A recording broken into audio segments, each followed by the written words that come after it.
Bismillahir Rahmanir Rahim. Alhamdulillahi Rabbil Alameen. Sallallahu wa sallam wa barak ala abdillahi wa rasulih wa ala alihi wa ashabihi ajma'in.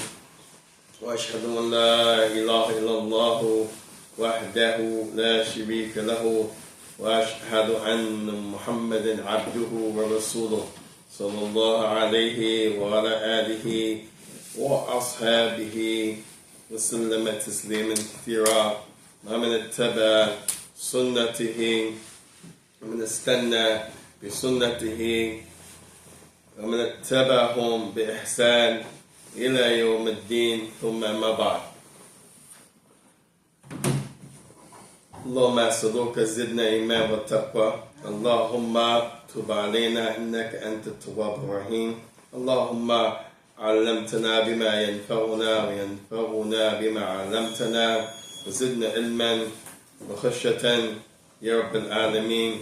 اللهم زكي أنفسنا. اللهم آتنا أنفسنا تقواها وزكاها وأنت خير من زكاها أنت وليها ومولاها يا رب العالمين. أما بعد. Tonight, inshallah tabarak wa ta'ala, we want to derail, for lack of a better term. We were with the chapter of the virtues of the Quran in the Sahih of Imam Muslim, the explanation of Sahih Muslim by Imam an-Nawawi rahimahullah ta'ala, with the comments of Sheikh Umar Hassan Falata rahimahullah. Allah have mercy on all three of them. Imam Muslim, who's from the generation of our Salaf, Tabi'in, Itba Tabi'in, Sakmal Khairan, wa Imam an-Nawawi, who was from Ashhar Ulama, Ajalla, was from the famous and the most prominent of our scholars of Islam. And we have Sheikh Umar Hassan Falata, who was from the early teachers in the Prophet's Masjid back in the 60s and 70s. If he was from the teachers of Imam, Al-Mujaddid, Al-Muhaddid, Al-Faqih, Abi Abdul Rahman, Al-Mujaddid, Li-Diyar Yamaniya, Muqbil bin Hadi Al-Wada'i, then that tell you how long Sheikh Umar Falata was doing that.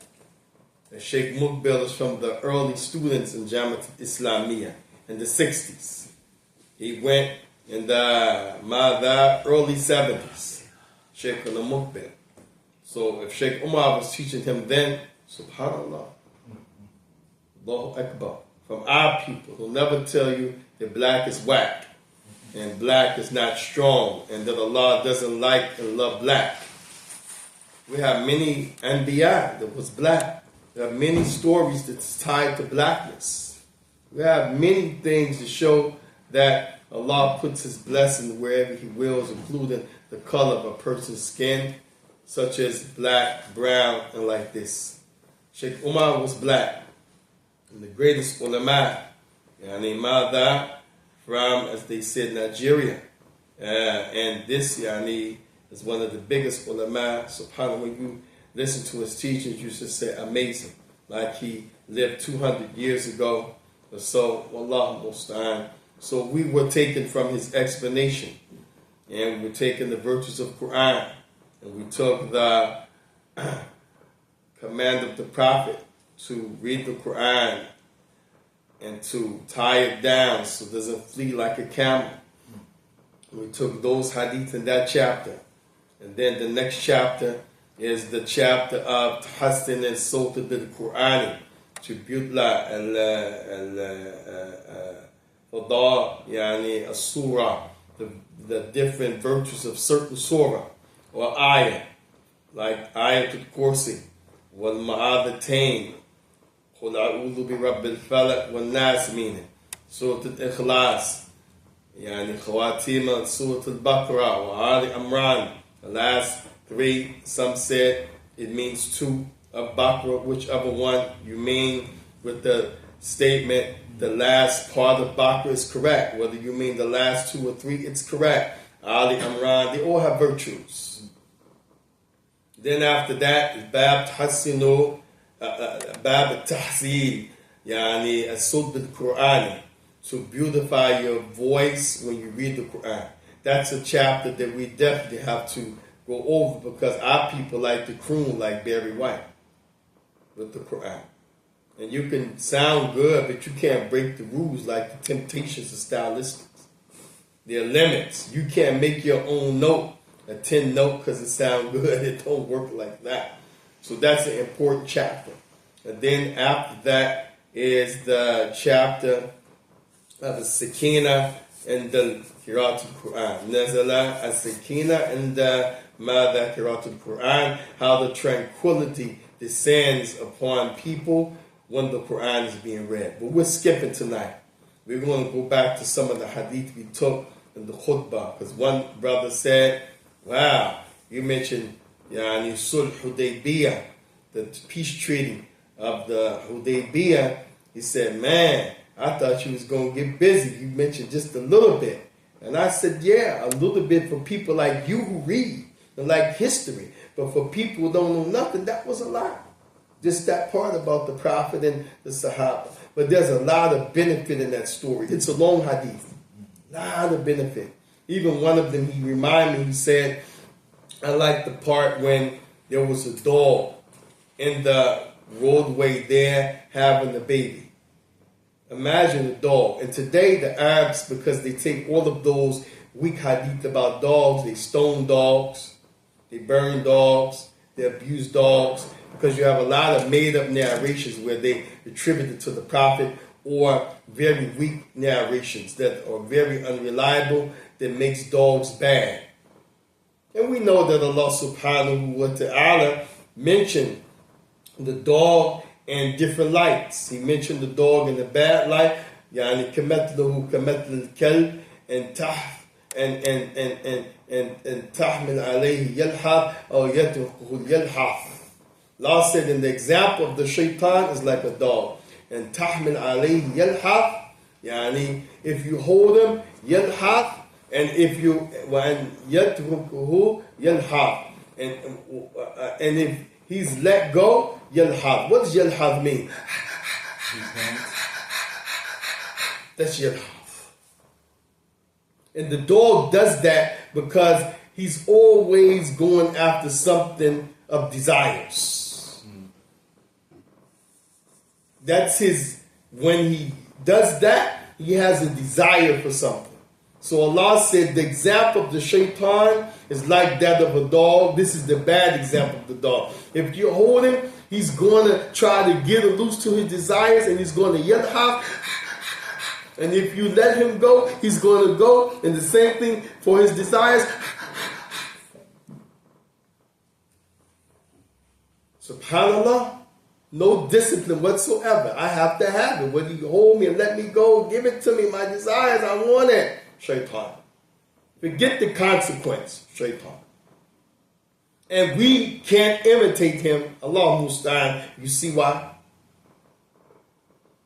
Then the other example Allah mentioned about the dog, he said in Surah Al-Ma'idah, he mentioned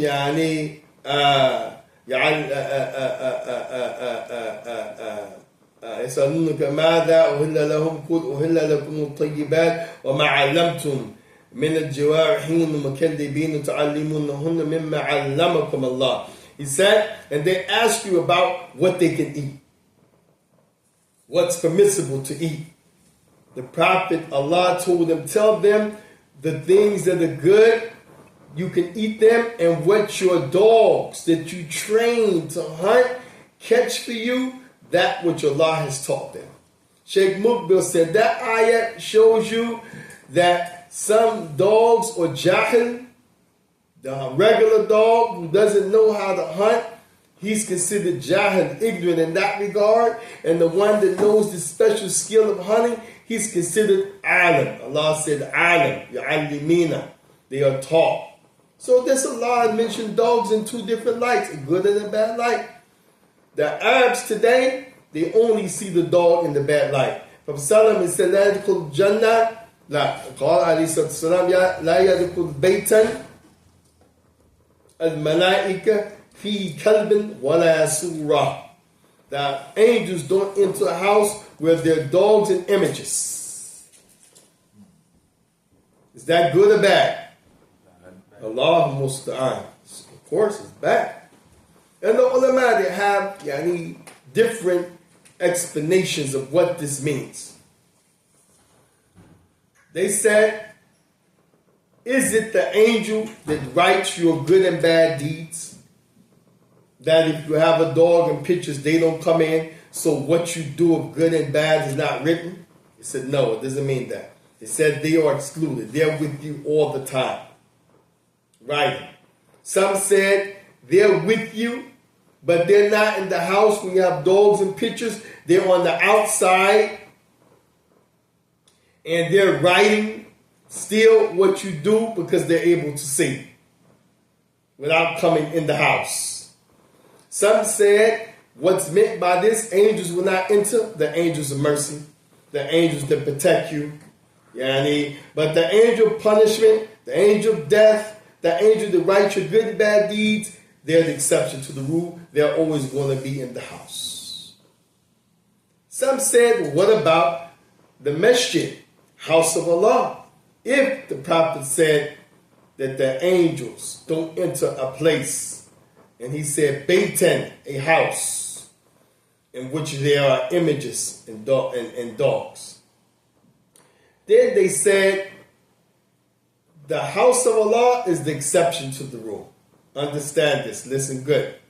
That the angels, if it's a place where they're designated, that's their job, that's the norm, then this hadith doesn't mean that they will be barred and they wouldn't come in because of those two things, images and dogs. They said, but what it means is they will be there, but it's a sin on the one who brings that thing in their domain, where they have to inhabit, which is a masjid. You bring a dog, it's a sin on you. You bring an image, it's a sin on you. But in the house of Allah, because that's what they were designed to do, that is so many angels that enter and exit and they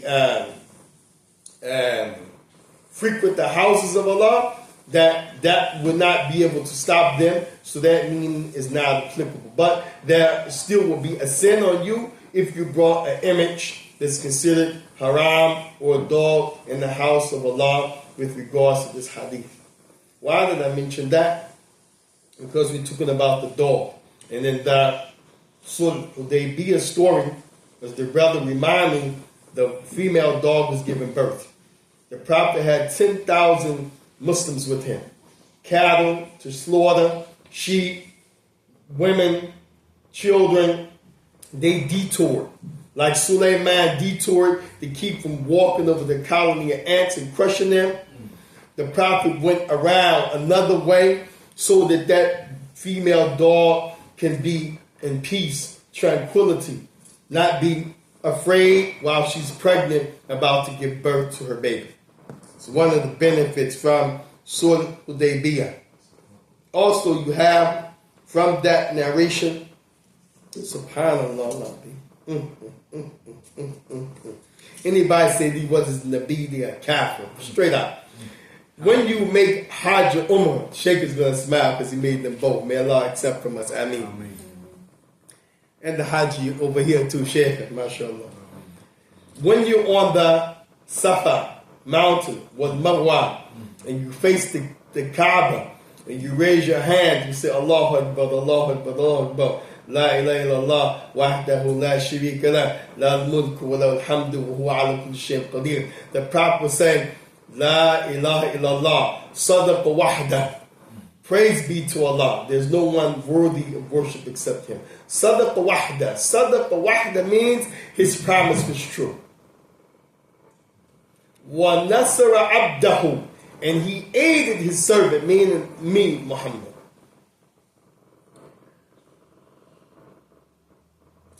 Wa a'azu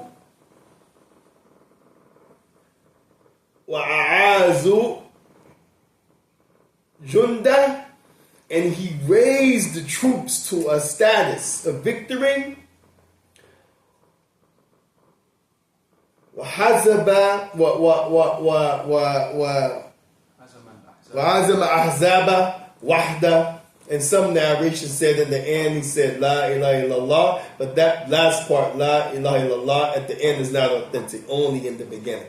So, Zakumullah khair. So, Hazama, like Hizam. When you get in the car, what do you have to put on? Buckle what?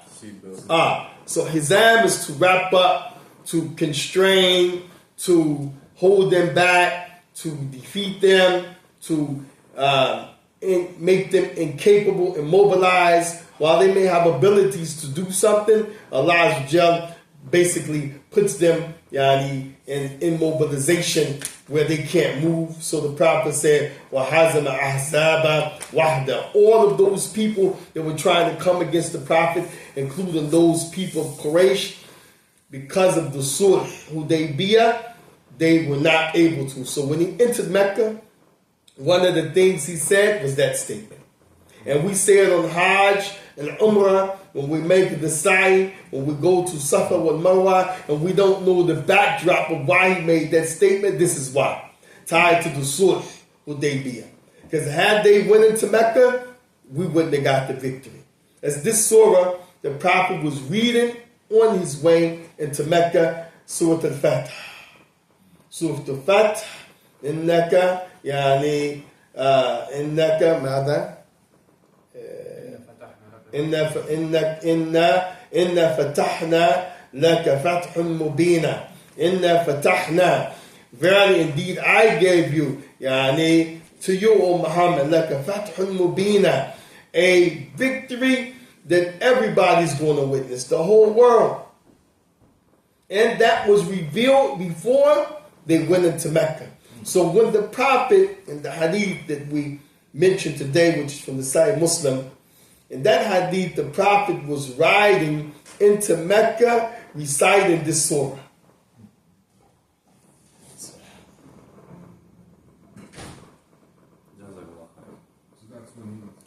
And the ulama, they said that shukran lillahi ala fath al-mubin, as a way of thanking Allah, in obedience to Allah, remembering Allah, what He promised him, the fath. So imagine you going into a place, Allah already told you it's going to happen, you're going to be okay, but before it happens, it seems like you're not going to be okay. Allah tells you, don't worry, I got you. You're going to go in this place, just be patient with the problems now, you'll have the victory later. And you believe Allah. Then before it happens, this is revealed to you, and now when you're going into Mecca for that which is the victory, yani subhanAllah, 3 years later, you read in this to remember, this is what Allah said. And this is why the Prophet said, Sadaqa wahda. His promise was true. Allah Akbar. Those are the beat. Anything remind him of Allah, any incident, he wouldn't say, damn man, oh, word is gone, oh that's fat, like we do. He will remember and quote the ayat or the surah that's relevant to that occasion. That's what he was doing with Surah Al-Fatih. On his riding beast, riding to Mecca, reading Surah Al-Fatih. Allahu Akbar Kabir. Tremendous lesson in that. Not, oh, subhanAllah, patience is the understatement, man. Allahumma, yani sabrun jameel. As Allah has just mentioned, Surah Yusuf and other surahs such as Muzammil. Sabrun jameel means a type of patience that you don't even know that the person is being patient. You think they're dealing with something normally, because patience is meaning that you're struggling. Patience meaning you have to endure. Patience means it's something you don't like. So sometimes the signs of patience show, because your difficult times are there. Nobody can deny it. You hold it. But Sabr Jamil, you go on like, what obstacles? Obstacles? What are you talking about? It's so camouflaged with patience and beauty and obedience. It's as if you're not exercising patience against any type of adversity or any obstacle at all. Allahu Akbar Kabir. So the hadith today, it was tremendous. Like, just for me to mention that part, I was trying to show how we on that same spectrum now. We're looking for the Fath al-Mubina. We're looking for the ability to worship Allah in the future. While these people talking about stumping out the opportunity, stumping out the worship and its people. We mentioned last week, يعني غلبت الروم. Allah said, when the Romans will be defeated, في أدنى الأرض هم من أدنى الأرض. يعني نعم, Allah said, in أدنى الأرض here means يعني it's a place where they are the underdogs, because the Persians beat them. في أدنى الأرض يعني من بعد غلبهم سيغلبون. After يعني they will get defeated, the Romans by the Persians, they're going to come back and win again. And Allah said, Lillahi amr. All affairs belong to Allah. That's what we forget. Lillahi amr. All affairs are controlled by Allah. They're not controlled by us. They're not in our hands. Allah said, Lillahi amru min qablu wa min ba'. Past affairs in the hands of Allah. What's to come is in the hands of Allah. يَوْمَئِذٍ يَفْرَحُ الْمُؤْمِنُونَ. And on that day, when it came to pass that the Persians beat the Romans, and then the Romans came back and beat them again and were on top, the believers rejoiced. Now, why did they rejoice? Allah said, بِنَصْرِ at the Nasr, the victory of Allah. So Allah called the Romans defeating the Persians, getting back on top, a victory of Allah. Who was the victory for? The believers. It wasn't for the Romans, although you could tangibly say they won. La. Allah didn't mean that. Because there's no real victory for kuffar. There's no victory for batiliyah. There's no victory against the tawheed of Allah, worshiping Allah. And we know those people, they have kufr and shirk. They said, yani, the statement that Allah Azza wa Jalla said, Allah said,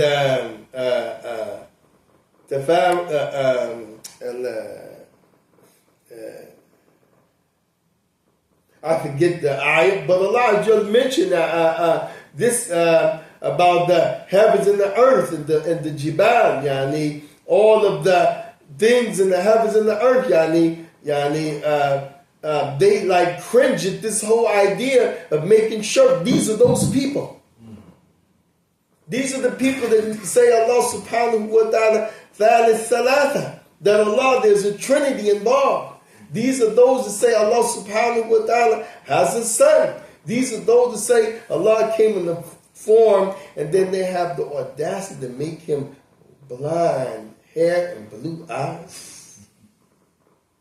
But Allah called them retaking the land and beating the Persians, Nasrullah. Who was it the victory of Allah for? The believers, those who said, Allah said, وَيَوْمَئِذٍ يَفْرَحُ الْمُؤْمِنُونَ. Yani, the believers, the day they rejoice, yani, بِنَصْرِ اللَّهِ يَنْصُرُ مَنْ يَشَاءُ. Allah helps whoever He wills. كَيْفَ يَشَاءُ مَتَى يَشَاءُ وَهُوَ مَاذَا الْعَزِيزُ الرَّحِيمُ. And the ulama said, look how Allah ended that part of the story with Al-Aziz and Al-Rahim.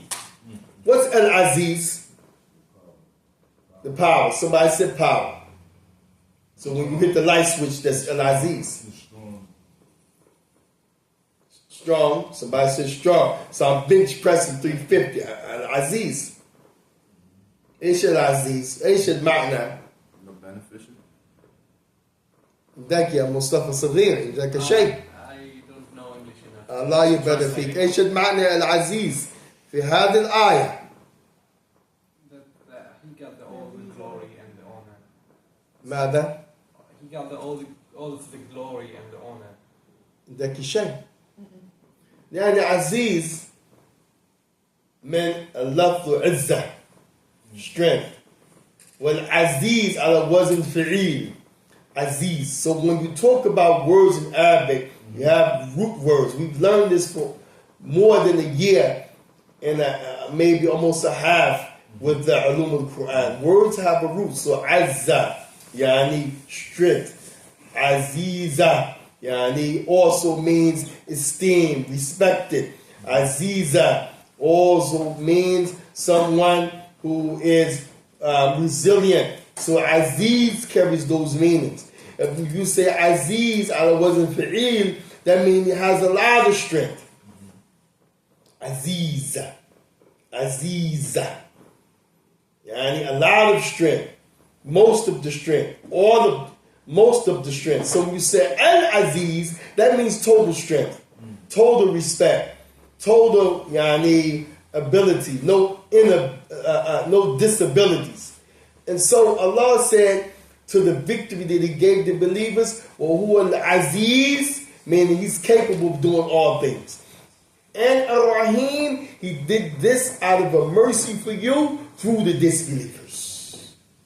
Those two sabat. Al-Aziz wa Rahim. Now, and then Allah, as you just said about Allah, the promise of Allah came true. Yani, la yukhlif Allah wahdahu. And Allah, if He tells you something, He promises, He never breaks it. Walakin akthar an-nasi la yani ya'lamun. But most people, they're ignorant of that fact. They have some doubt. They have something in their mind that drives them to think the opposite. And then Allah said, يَعْلَمُونَ ظَاهِرًا مِنَ الْحَيَاةِ الدُّنْيَا وَهُمْ عَنِ الْآخِرَةِ هُمْ غَافِلُونَ. And they know a lot about the dunya. Ask them affairs of worldly issues, they know it. But when it comes to the hereafter, these are the same people that are negligent. They really don't know. And this is why they couldn't make the connection between those Romans. They defeated those Persians and got back on top. It was a victory for the believers. Why? Because Allah mentioned who's the closest to us and who's the most severe against us. Who's the one that accepts Islam the most from amongst those people and those who don't? Those who are closer to us, or are they the Jews or the Christians? And who accept Islam the most from amongst them, the Jews or the Christians? And who are the most stubborn and the most stern against us, the Jew or the Christian? The Jews. And who are the ones that accept Islam the least from amongst the Jews and the Christian? The Jews. وَيُشْبَهْ هَؤُلَاءِ الْمُشْرِكُونَ. And Allah mentioned that they are like the mushrikun. They are أشد الناس علينا. Those mushrikun wal Yahud. Allah mentioned that. So likewise, anybody that's unreligious, paganistic, hate all scripture, all types of belief, all prophets and messengers, they would band together at any cost to annihilate those religious people and their scripture on earth. And the people that have that commonality, which is the opposite of interfaith, but it is a commonality, something that you can tangibly relate to, that will allow you to come through the door of Islam once Allah gives you the opportunity to hear the truth, and that truth penetrates. That's the thing that helps you into Islam. You're familiar with the Lord above the seven heavens. You're familiar with angels such as Jibril and Mikael. You're familiar with all of the prophets and messengers and books, and you believe in the last day and burning in the fire and going to the paradise. So when you hear those things from the Quran, you say, wow, that's true. I believe that. That's in our book. I believe that. That's in our book. I believe that. Then when something comes to show you that your book has been changed or altered, and you can say, I believe that too. And then eventually you can say, Aslam, Aslamtu li Rabbil Alameen. That person say, do you want to take Shahada? Me, I'm telling you should become a believer if you have all of these facts checked off. And they say, okay, I submit to the Lord of the worlds. Now they walked through the door of Islam. They're Muslim. And this Allah told us. But now, if we fast forward to 2024, 1446, everybody acts like who's on the other side of the spectrum against Kamala Harris. They act like those ayats have been erased, or if they've never been revealed in the first place. Come on. This is why Allah revealed them. So in our time, that the Quran would be something applicable for all time. This is the meaning of the Quran is for all times. This is one of the meanings of that. Now, and Allah said, "Asa an yani takru shay'an wa huwa khayrun lakum." It's a must that you will dislike something that's good for you. "Asa an tuhibbu shay'an wa huwa madha yani sharrun lakum." And you would like something that's bad for you. And then with Allah, subhanahu ya'lamu antum la ta'lamun. We're going back to Allah knowing. Al-amru lillahi, al-amru yani lillahi min qabl wa min ba'. Allah, He knows, you don't know. You think you know, but Allah knows. Allah, He knows. And then after that, Allah said, يَسْأَلُونَكَ عَنِ الشَّهْرِ الْحَرَامِ قِتَالٌ فِيهِ. They ask you about fighting in the sacred month, in which Allah said, وَمَنْ يَرْتَدْ مِنْكُمْ عَنْ دِينِهِ, whoever leaves your deen. And Allah said about that, before He mentioned that in the ayah, whoever leaves his deen, He said, they will not stop fighting against you until you leave your deen. Allah subhanahu wa ta'ala clearly mentioned that. Did the thing go off? I think it went off, right?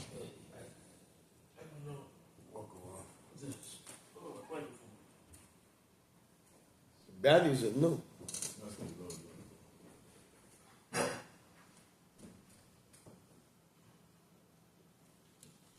Yeah.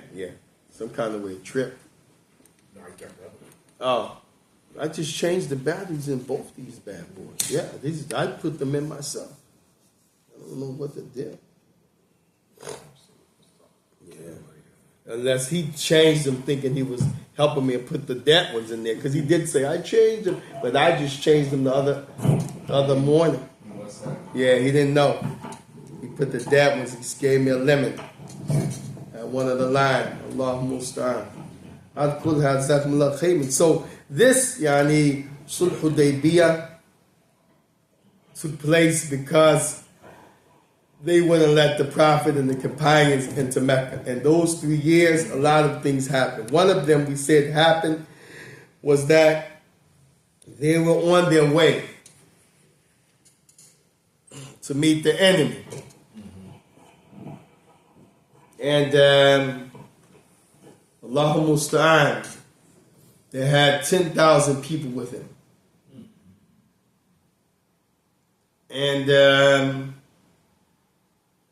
they spent, I believe, 20-something days sitting, waiting, before they had to get up and turn back to Medina, waiting till they came to the issue of the peace treaty. And what happened was, now, you had some people in Mecca. Remember, this is Sanat al-Sadis Ba'd al-Hijrah. 6 years after they left Mecca, in Medina, 6 years. How many years was the Prophet in Medina before he died?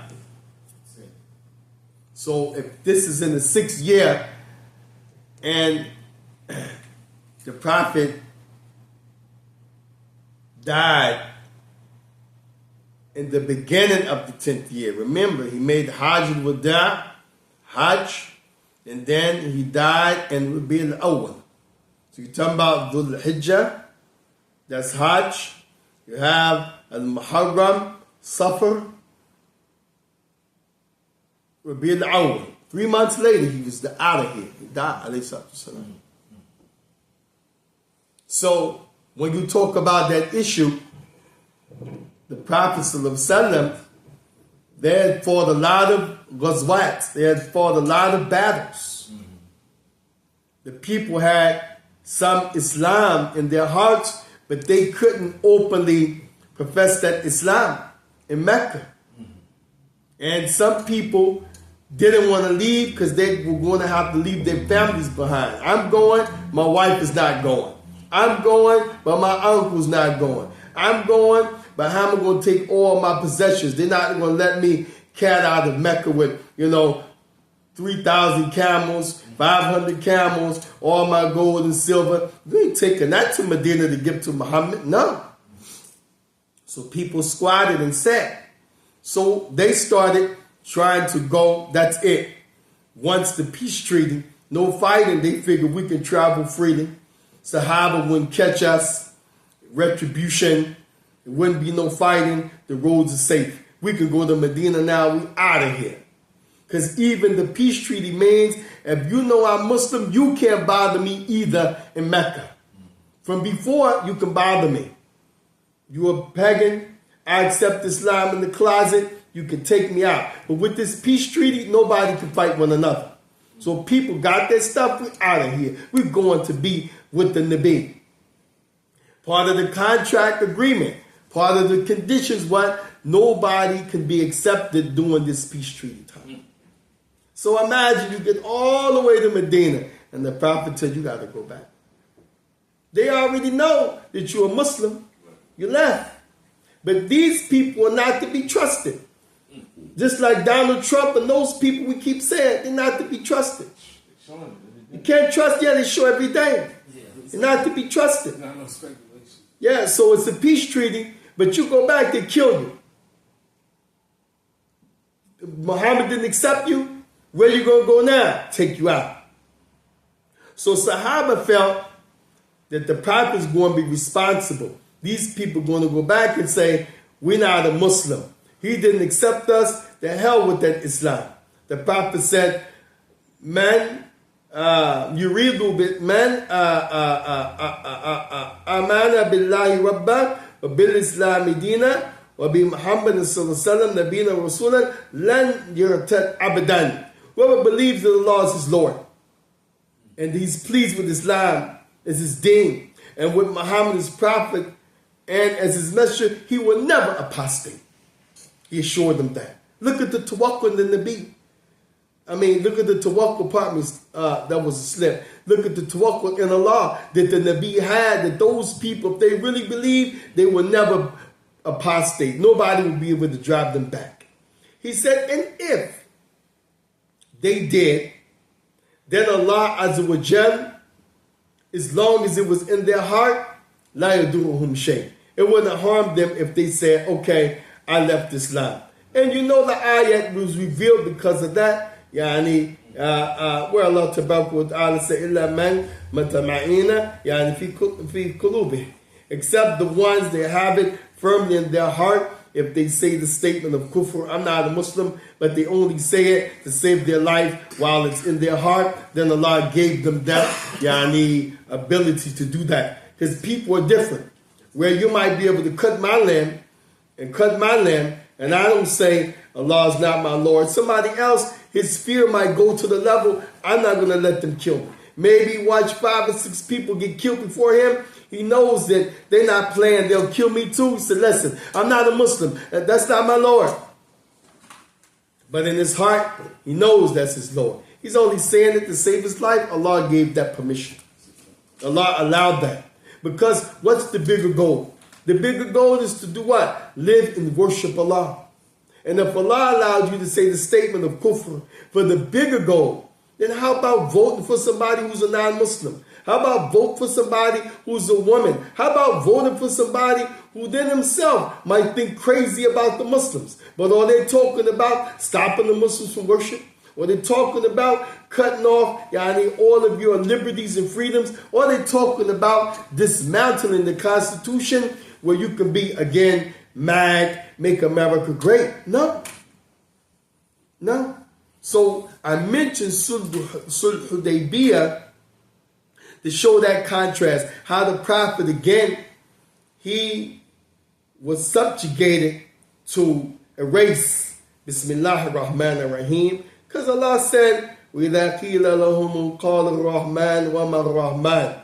And when it said to them, quoted from the Prophet, that ar-Rahman says, those pagans said, who was ar-Rahman?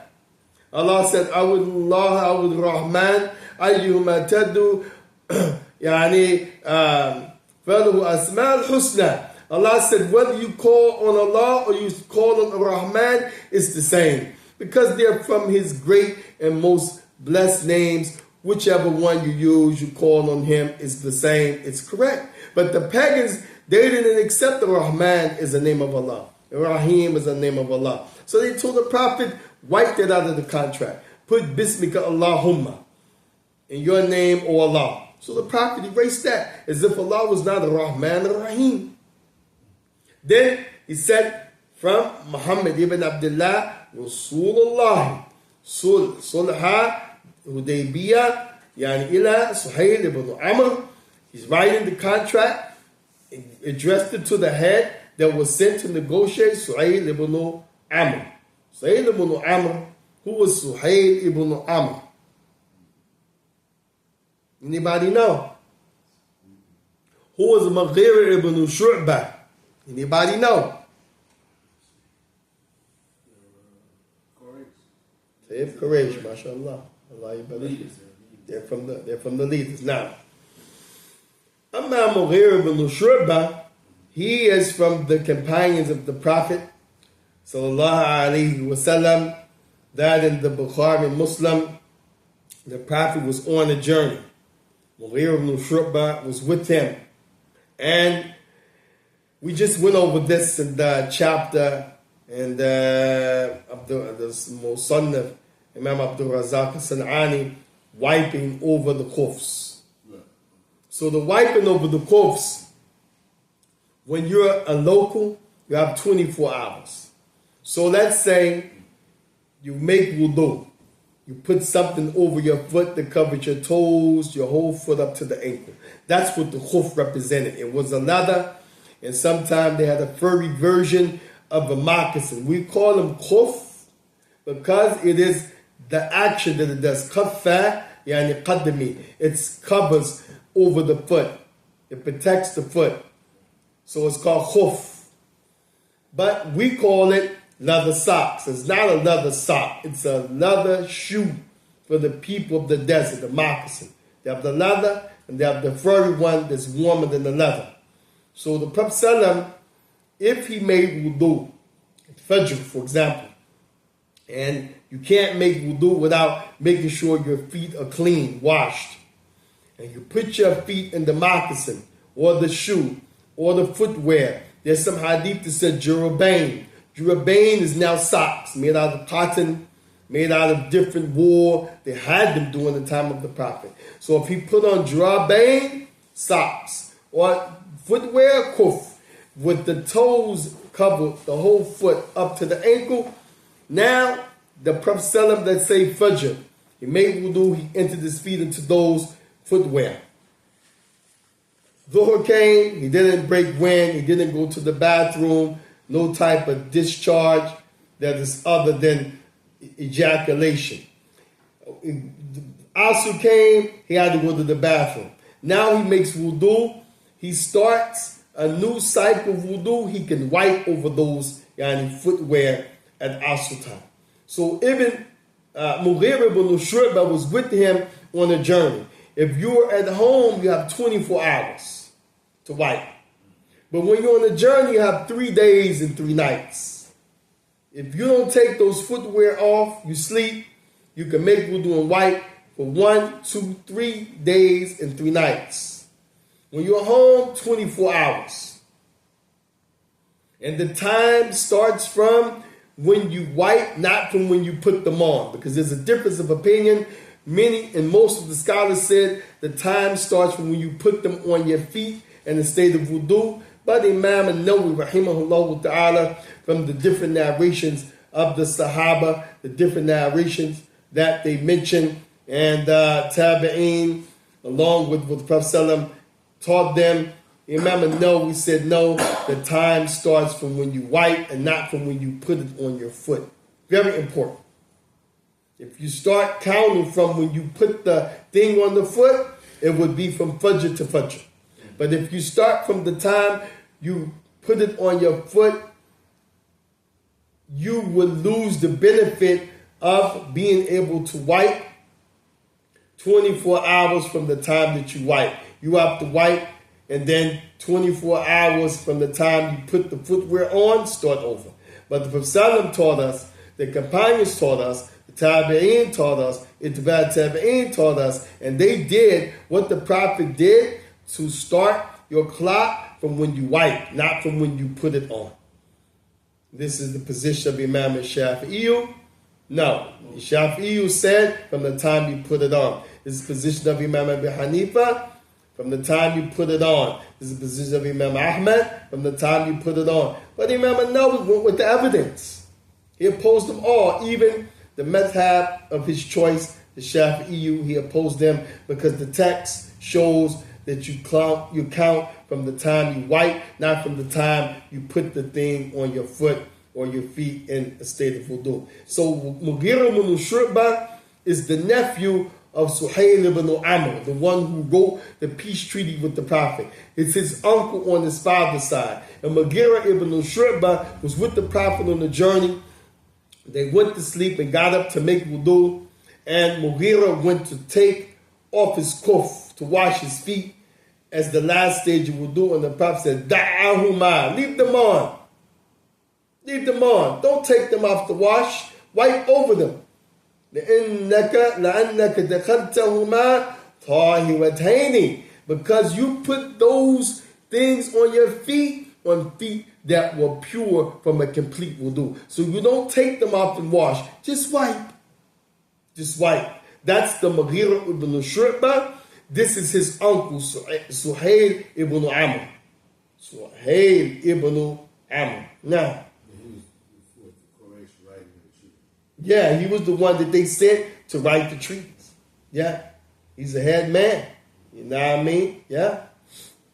So this is very important to know who he is. And as the ulama, they said many people the Prophet sent back because of the rules of the treaty. Guess what? They end up accepting Islam, coming back after Fath al-Makkah. They didn't leave Islam. They came to Islam. They were in the closet. And those that said, I'm not a Muslim out of fear, when the Muslims walked into Mecca, they came out. We're Muslim, yeah, what y'all gonna do? What now? Because the strength was there. Muslims felt safe. The victory has been won. But the victory started with what Allah subhanahu wa ta'ala mentioned in Surah Al-Rum. The Romans, when they won, they defeated the Persians and got back on top. That was the first victory. And the second victory was when they walked into Mecca, when Allah subhanahu wa ta'ala blessed the believers to make the peace treaty and to build their alliances and to work on their iman and their talk, on their skills, and to gather the numbers and to walk back into Mecca and have the victory of Islam being triumphant without a single bloodshed.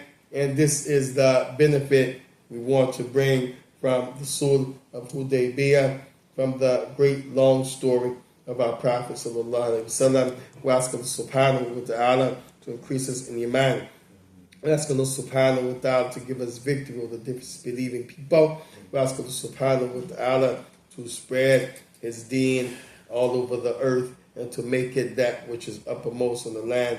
How Muhammad. Any questions? How long was it between victory of the Romans and the Treaty of Hudaybiyah? I don't have the exact number, but they were in Mecca. Surah Al-Rum, Ulibat al-Rum, fi adn al-ardi, fi adn al-ardi, him, fi adn al-ardi, min ba'di ghalibihim sayaqlibun. This ayat, the scholar says Meccan. It was revealed when they were in Mecca. So it was before the Hijrah. I don't remember exactly what year. I'll go back and get it. But definitely it was before the Hijrah. So we know that if the SUL Hudaybiyya was in the 6th year of Hijrah and the Muslims before that were in Mecca, it's at least... we would have to say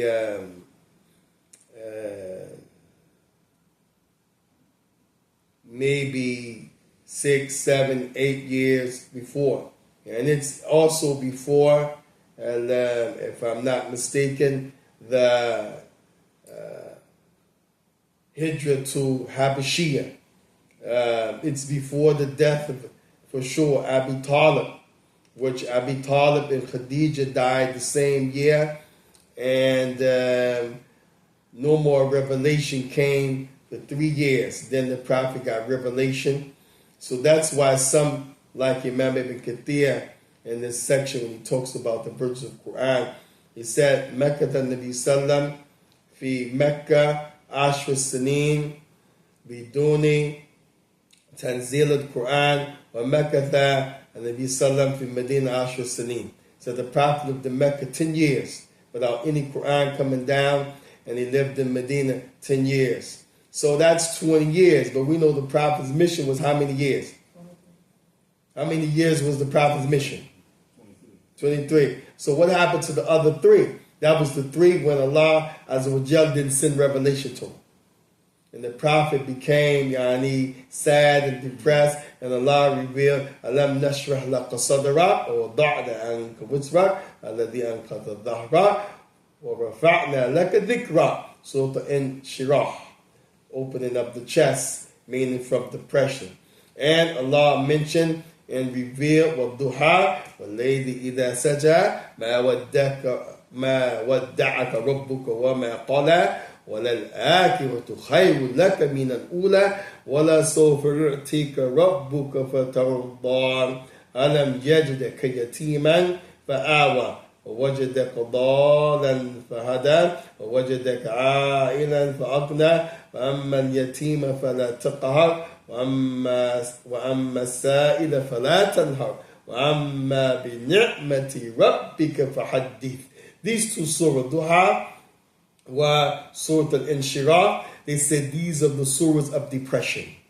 If you're depressed, read these surahs over and over and over and over. The depression will, inshallah, leave. Because Allah revealed these 2 to the Prophet when he was in a depressed state, after not having revelation come to him for 3 years. And that was when Abi Talib died and Khadijah died, the same year. They call it Am al-Husn, the year when he was so depressed. So this Ghulibat al-Rum was before that. So if you take 3 years, no Quran, and 6 years in Medina before SUL Hudaybiyya, that's 10 years right there. That's 10 years at least between this revealing of Surah Rum and SUL Hudaybiyah. At least 10. But Wallahu A'lam, lakin from Kabir, there's a big gap between the 2 incidents. Wallahu Ta'ala A'lam. Questions? As they say, what's the Christian statement? Now, forever hold your peace, or something they say. Speak now or forever hold your peace. You cats got a lot to say off the record when we off the camera. Opinions, this and that. I thought, I understood. Well, Sheikh, no, wait a minute. Now we're in the dars, no questions, where you can get your answers and everybody is asleep or got tape on their mouth or they all good. But I give a test right now, oral. Y'all going to pass it just on today's dars. Give me 5 benefits from today's lesson, tonight's lesson. No, not you, Sheikh. First, respected to the guys who they deaf mute. Let me. They left? Yeah. Oh wow, that's even worse. Yes. Wow, they left. Yeah. Astaghfirullah. Alhamdulillah. This is what we talking about. Fadl Sheikh. I think one of the things that was amazing was Rasulullah sallallahu alayhi wa sallam when he saw a fact, 3 years before it really happened. Before what we would, it was true, but before the finality of it. Yes. He was doing that surah, and he was so assured and steadfast and confident of Allah subhanahu wa ta'ala. And it was 3 years later that finally came happen, but he was just so that was his gratitude going into Mecca, reading that surah. I was patient with your true promise, Allah, and I'm going to read this thing going to Mecca, on this riding animal, going to Mecca, read that thing. Allahu Akbar. Allahu Akbar. What type of iman is that, Sheikh? That's incredible. Yeah. That's an iman unheard of. Yeah. A tawakkul that you can't even describe, Sheikh. Right. 3 years 3 long years. 3 long years. And Yeah, man. You're there and you get embarrassed. Not that he was embarrassed, but you know, we would have been. Yeah. You know, and Umar and everybody upset. Yeah. And you know, you got to go turn around and go back home. Yeah. Still, And he was embarrassed because that's why he said, you know, those statements, they'll never leave Islam. Because the Muslims thought like, you know, you know, the benefit is for them. Like, we punked out. Right. I was like, nah, y'all don't see the bigger picture. I do. Be patient. Yeah. Right. Yeah, they felt like they felt some kind of way.